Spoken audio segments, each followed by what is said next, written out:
There are certain guitars and certain brands of guitar makers that we always consider, both brand new and on the second-hand market, to be fairly affordable. Now, affordability does not always correlate to how good an instrument is. Affordability is simply what that guitar is worth from a buyer's perspective. But what happens when that guitar becomes discontinued? In recent months and even over the last couple of years, we've seen a big increase in second-hand guitars going through the roof when it comes to their resale value. And this guitar is no different. So this guitar I'm holding today is the Epiphone Tom Delonge signature model ES333. So in this video we're going to check this guitar out and talk about why this has become so expensive, and also answering the big question, is it worth it?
So this guitar is actually one of my own personal guitars. I recently bought this from a friend of mine for way below what the current resale value of these things is.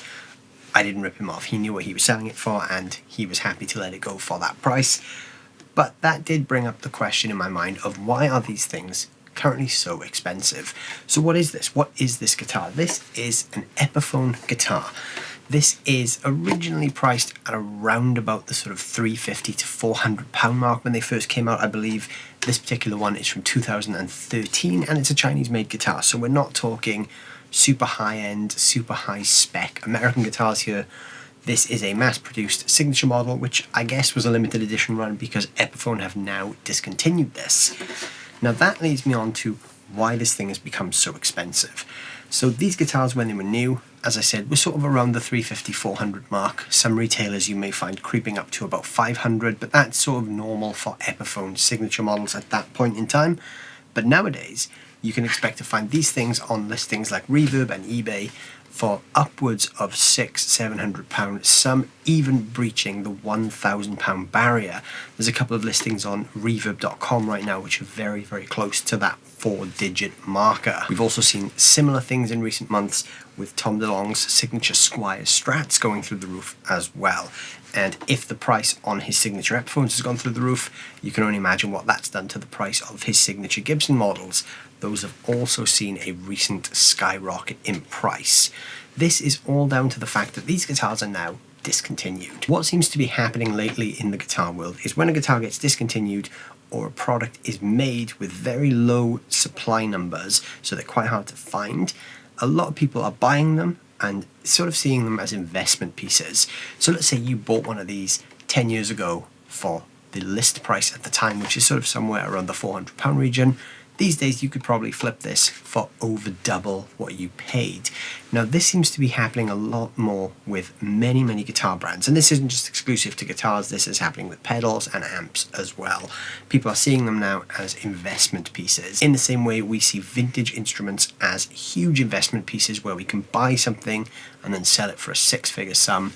This is now happening with more affordable guitars. And while that does just seem to be the way the market is going at the moment, and there's not really a lot we can do about it other than either not buy those products or just accept what their current worth is, it does bring us to a very important question.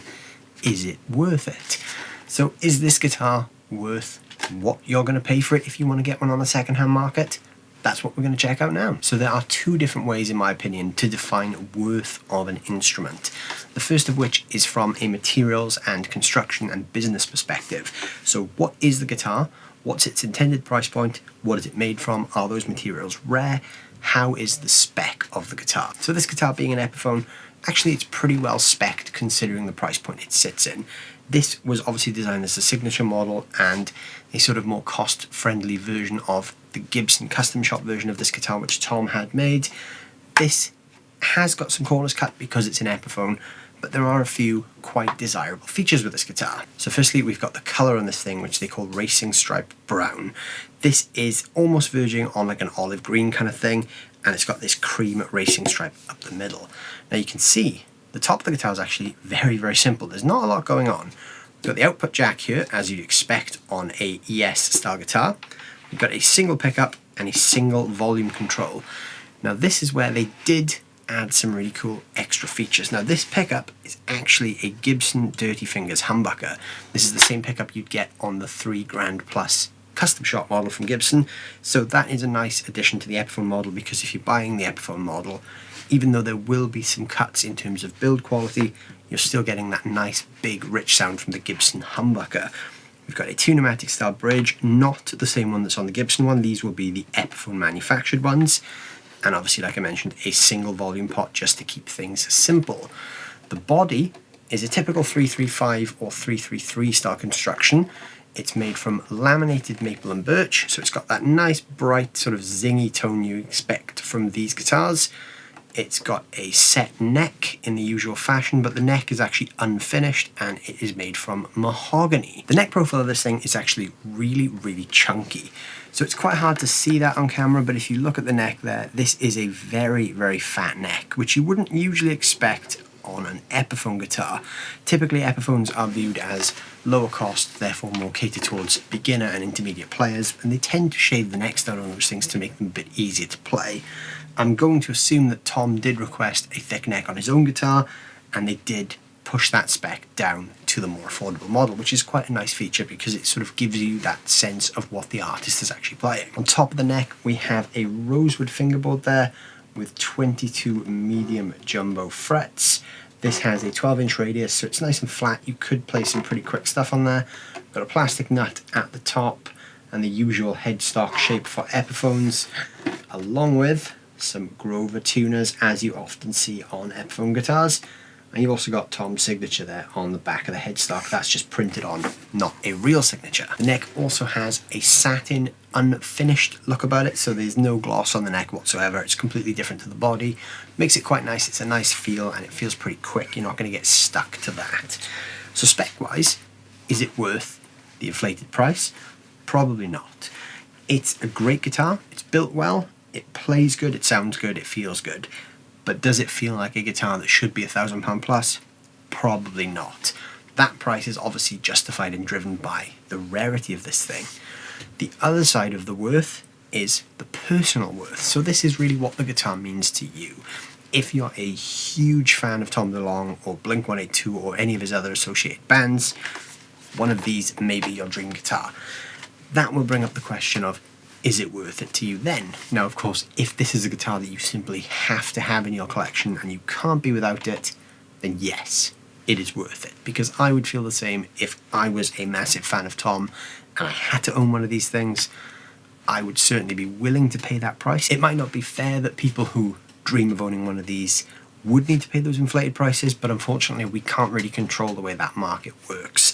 If that's the going rate and this is a guitar that sentimentally you need to own, then it would be worth it for someone who this would be the dream guitar from, because you can't really put a price on something that that is that sentimentally important to you as a guitar player.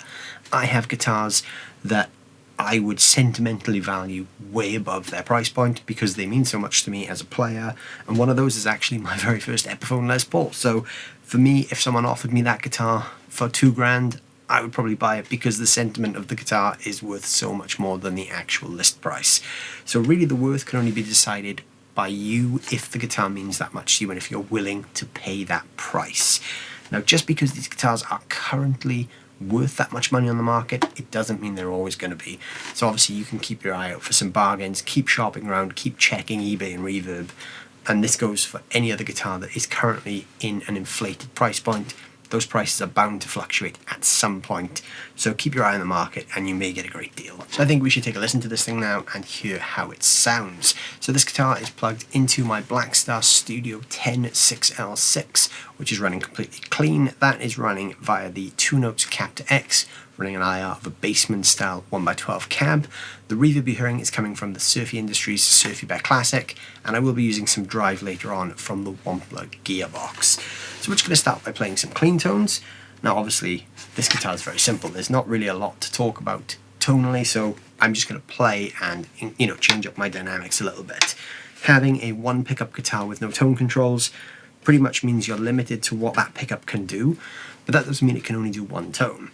So we can play with the volume control here, we can roll it back to get some slightly different tones, and it really makes you focus on your dynamic playing. So obviously the harder I dig in, the more this is going to give me, and if I pull back on my picking or play with my fingers, I'm going to get a bit more of a softer, rounder response. So I think sometimes having one pickup, even though it's an outward tone with limitation, actually gives you more options because it makes you think more about how you're playing. So I'm just going to start playing with some clean tones and then we'll go from there.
So you can hear just by adapting how and where you play, you can really change up the tone of a guitar like this. So what that says is that this is a very, very responsive pickup, but also it's a great way to get more mileage out of a guitar with one pickup. So if you find yourself with a guitar like this, you're not limited to that one tone that you think you are.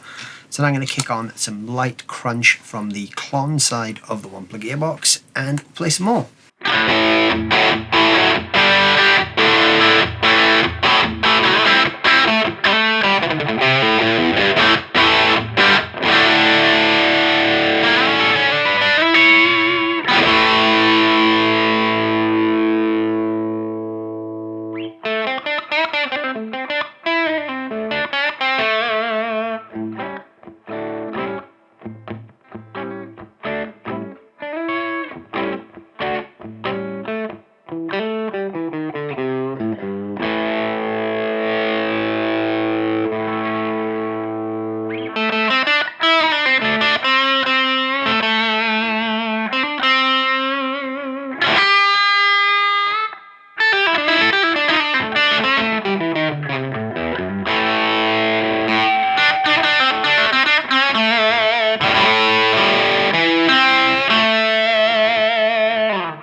So as you can hear, even with some drive, this is still very responsive. By adapting where I play and how I control the volume, there is a lot of different tones you can get from this thing. So now I've gone to the higher gain side of the gearbox, which is your sort of Marshall in a box kind of tone. I'm just going to play a bit more now with some higher gain and see how this thing handles that and see if it keeps that big dynamic range.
So even with the gain cranked, this thing is still really responsive. That Gibson humbucker can really kind of push and pull. It's nice when you play with a lot of gain and you roll it back a touch, you can get some really cool bluesy tones. Even though this does have one pickup, it can sort of do everything from clean strummed right up to some heavier stuff. So it's a pretty fun guitar. And that was the whole reason I bought this thing, was not because I'm a big fan of Tom or his sort of back catalogue, but because I rate guitars on how they feel to me and whether or not I enjoy playing them. And this was a guitar that when I tried, I really enjoyed playing. So I'm going to continue to enjoy playing this because it's a fun guitar. I like the simplicity of it. I like that, you know, it makes me think a bit more about how I'm playing and what I'm playing. For me, that one pickup isn't really a limitation, but it's more of a sort of a retraining of how I think about approaching an instrument. So yeah, for me, this is a fun instrument. But that leads us back to discussing the big topic of this, and is this worth it? So let me know down below in the comments what you guys think about this guitar. Is this guitar worth what people are paying? And how do you feel about people paying over the odds for a guitar for sentimental reasons? Do you think it's unfair? Do you think the market's going to correct itself at some point? Where do you stand on this? Would you pay a lot of money for a guitar that isn't necessarily worth that much money, but there's a sentimental reason for you owning that guitar? Let me know down below what you think. While you're down there, don't forget to hit the like and the subscribe button. As always, I will see you guys very, very soon. Thank you for watching.